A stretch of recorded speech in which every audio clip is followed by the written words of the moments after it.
Hello mga kamamis! Welcome sa aking YouTube channel, Mamayang and Babies Vlog. For today's video ay ituturo ko ang pinaka-best 3 position sa pagpapa-breastfeeding ng aking baby Tristan.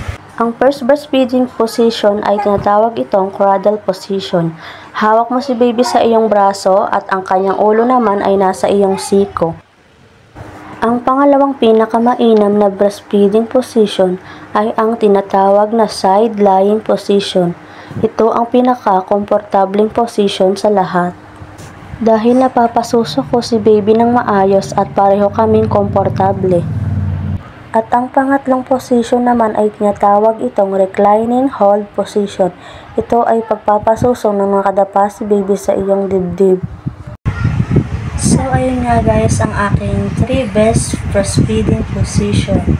Dahil mas komportable ako kapag ayan ang aking ginagawa kapag magpapa-breastfeed kay baby. Una ay ang cradle position, pangalawa, side lying position, at ang pangatlo ay reclining hold position. So, ayun lang guys, thank you for watching. Don't forget to subscribe for more updated videos. Bye!